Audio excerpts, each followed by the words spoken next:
बिस्मिल्लाहिर्रहमानिर्रहीम। SpaceX NASA के साथ मिलकर एक प्रोग्राम बना रहा है। उस प्रोग्राम के तहत ये आने वाले वक्त में इंसानों को मार्स में सेटल करेंगे, इंसानों के लिए वहाँ पे रहने के लिए जगह बनाएंगे ताकि इंसान वहाँ पे रह सकें। तो एक बुनियादी फ़र्क क्या है ज़मीन में और मार्स में, ये हमारे लिए जानना अहम है।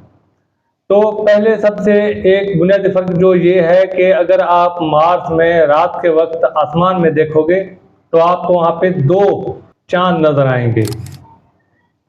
उसके बाद जो दूसरा बुनियादी फ़र्क वहाँ पे है, वहाँ पे आपको तूफ़ान ज़्यादा से ज़्यादा मिलेंगे और बड़े से बड़े मिलेंगे।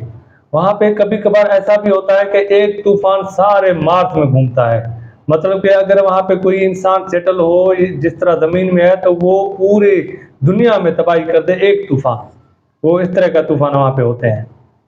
उसके बाद वहाँ पे जो मार्स की साइज़ है वो साइज़ उसके ज़मीन के आधे के बराबर है, मतलब कि ज़मीन के आधा मार्स है।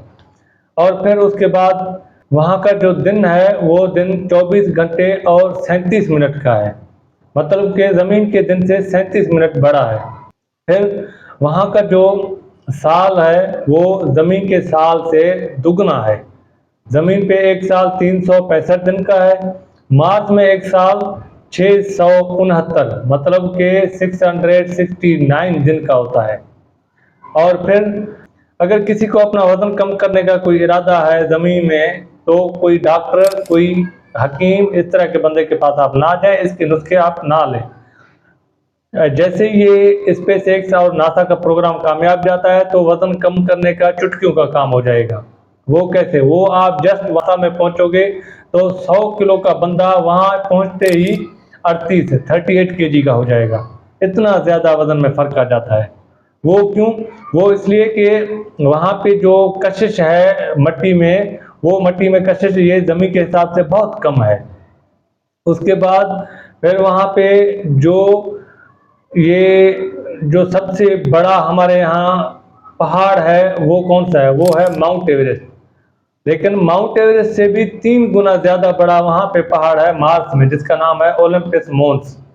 वहाँ पे वो सबसे बड़ा है।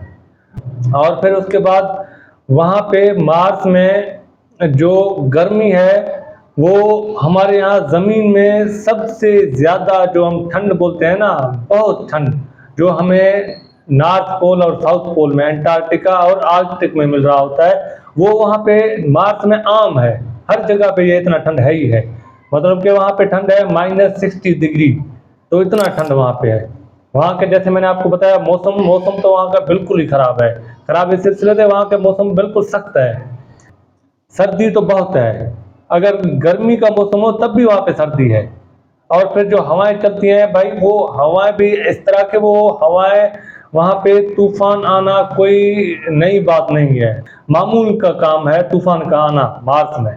तभी तो आपने देखा होगा मार्स में वो इसके चौधारी आपको कोई इस तरह के मिलेंगे जिस तरह के लग ऐसे रहा कि यहाँ पे सारा वो मट्टी एक तरह से एक जगह से दूसरी जगह जा रही है या जा चुकी होती है। वहाँ पे इस तरह के आपको रिंग मिलेंगे, निशान मिलेंगे, लग ऐसे रहा कि यहाँ पे बहुत बड़े तूफान आते हैं। तो तूफान आते हैं वहाँ पे। और सबसे अहम बात, जो इंसानों के रहने के लिए जो चीज़ है वो हमें, जो जिसकी वजह से हम ज़मीन से बाहर नहीं जा पा रहे, वो है पानी। अगर कहीं हमें पानी मिल जाए तो हम बाहर आराम से जा सकेंगे। तो मार्स में पानी है, लेकिन वो पानी बर्फ की शक्ल में है।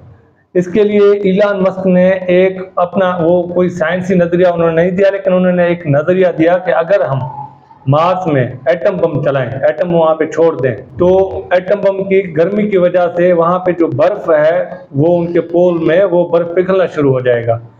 तो जैसे ही बर्फ़ पिघलना शुरू होगा तो बर्फ़ की वजह से तो पिघलने की वजह से वहाँ पे नदियाँ बहनी शुरू हो जाएंगी। तो एक बार अगर ये सिलसिला जारी हो गया, नदियाँ बहने शुरू हो गए, तो सारा सिस्टम वही ज़मीन वाला आहिस्ता आहिस्ता करके बन जाएगा। तो ये इलान मस्क ने एक अपना कॉन्सेप्ट दिया है, अपना एक ख्याल बताया, लेकिन ये साइंस के बुनियाद पे नहीं है। इसमें असल में बहुत सी रिसर्च चाहिए होगी। नासा और स्पेसएक्स इसमें भी काम कर रहे हैं। तो ये वीडियो अगर आपको पसंद आई हो तो लाइक करें, शेयर करें और सब्सक्राइब करें।